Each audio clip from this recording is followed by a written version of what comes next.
Alright guys, I'm going to attempt to make a 3-minute video on how to build front portals for a Honda 300. This also will work on any Honda with front drum brakes. Okay, so the most important part of the whole design is this piece right here, this piece of C-channel. Pretend that this piece down here is not bolted to it yet. To make the piece of C-channel, you cut it to the desired length. The spacing between the two hubs is up to you. That's how much lift you want to get. The way you figure that out is you get a 520 chain and you measure it, and you do a lot of guessing and checking and all kinds of shit. The best way that might be to do this is to make the holes a little bigger so you can actually have some play and adjust it. And when you put everything down, tighten it down. I didn't want to do that. I wanted my design to be super solid, so I got really precise with it and had the slack of my chain just barely have any slack in it at this distance. I'm not going to tell you what this distance is because you're going to have to do it your own way. It's not going to work for everybody. It's going to depend on what chain you use and stuff. But to make this piece of C-channel, I used this pattern. I got it off of a Super ATV disc brake kit for a 300. Gives you this little plate, caliper bracket, has this pattern on it. So I laid that plate on there, spray painted over it, and then I had my pattern. Drilled out the 4 holes, cut this with a hole saw. Very time consuming. I recommend using a plasma cutter or a plasma table or something like that, but it came out really nice and it's super true and it works great, but it took me a really long time to cut. Okay, and then once you get that done, you know, see I have a vertical one here that bolts up to the wheel of the 300. I don't have a 300 apart right now, but it would bolt up just like that onto the hub, right? Your 4 bolts where your brake backing plate used to go. And on the bottom one, I chose to do mine sideways because I wanted to make this as compact as possible so it would fit all inside a 14-inch wheel. And you can see in my pictures that it did with my crush locks. These are notched to clear the bolts on the crush lock and the crush lock rings. And it gave me 4 inches of lift, maybe a little more. Right? This is from here to here. That's how much lift I got. Okay. You could make this as big as you wanted with a longer chain, but you'd have to have your entire wheel outside of it. And I wanted this to all fit in the wheel because I didn't want to make the bike any wider. Because if you want to make your bike wider, you can just do a long arm kit. The cool thing about this is you can keep your bike narrow. Keeping it narrow is good. Okay. This bottom piece right here, this bottom bearing carrier, I just sacrificed a 300 knuckle, and I chopped off the 3 sides of it, and then there's the bearing carrier and the 300 bearing. This is what holds your wheel on. This is just the end of a 300 outer CV cup, right? I just took the CV joint, lopped it off with my chop saw, boom. That goes through here, and your hub slides over it, bolts on, your wheel bolts on there, and it's no wider than stock. Now this one isn't done yet because I had to use those hubs on a different project, but this is the gear I use. This would be the driven gear, right? It's not the drive gear, the driven gear. The driven gear gets welded onto this hub, bolts on here, wheel bolts onto those studs, and it turns it. Okay? This took me a long ass time to figure out. This is the gear you want. This is a rear gear off of a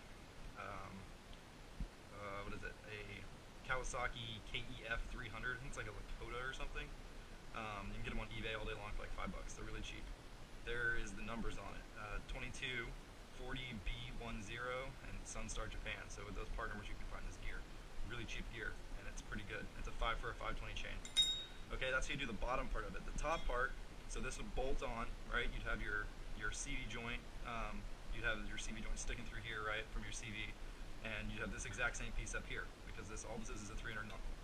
Okay, and you look at that and you're like, okay, I need to get a gear on there. So you take a 300 hub, again, put it in your chop saw, lop it off.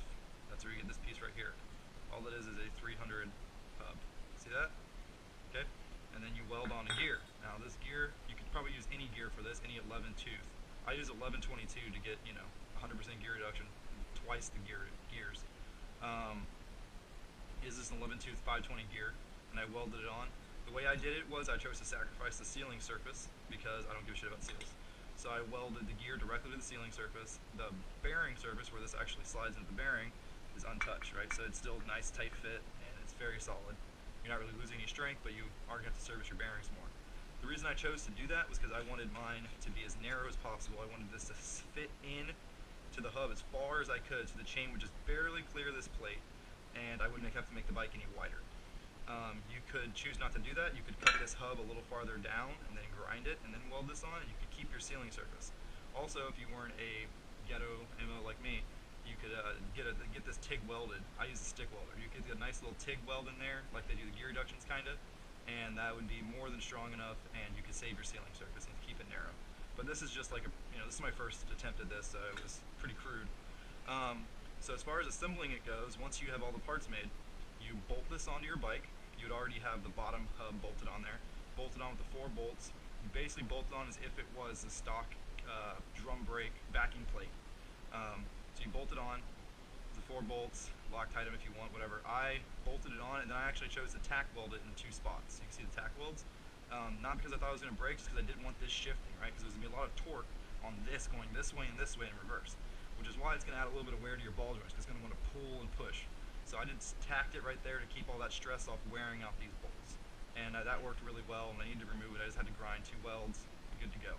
You can actually see where it actually lined up there really nicely. So you bolt that up, okay, you got this bolted up, and then you have your chain. This is important. Don't use a chain with a master link. Use a solid riveted chain, because a master link will just screw you.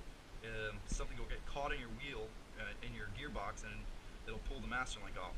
If you were to enclose this and run in oil or grease, you wouldn't have that problem, but I couldn't find a convenient way to do that, and with a good chain, it's fine.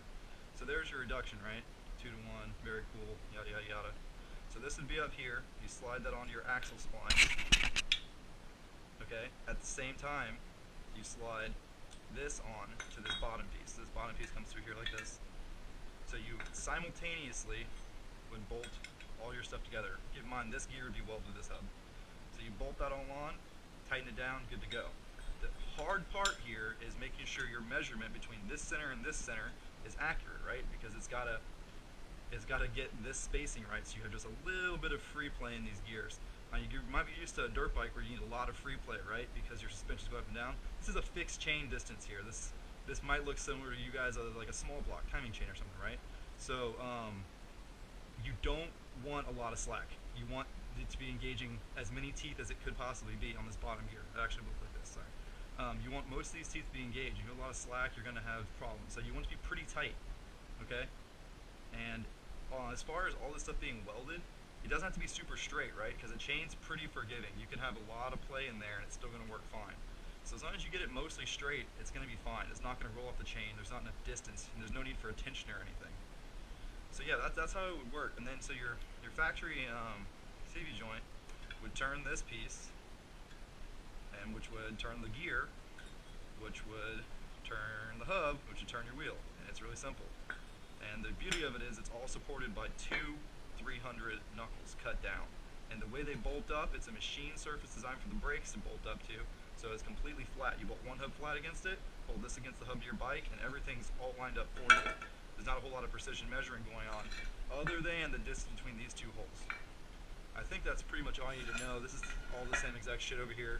A bunch of other sprockets I tried, but the 2 sprockets you need are the KEF 300 rear sprocket, 22 tooth, 40 B10, Sunstar Japan, and you need a front sprocket off of anything. This happens to be off of an LT80, and it's an 11 tooth front sprocket. And the chain is just your standard 520 chain.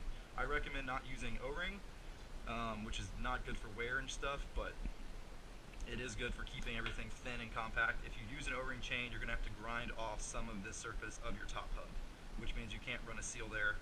I didn't really care about that, but yeah, that's completely up to you.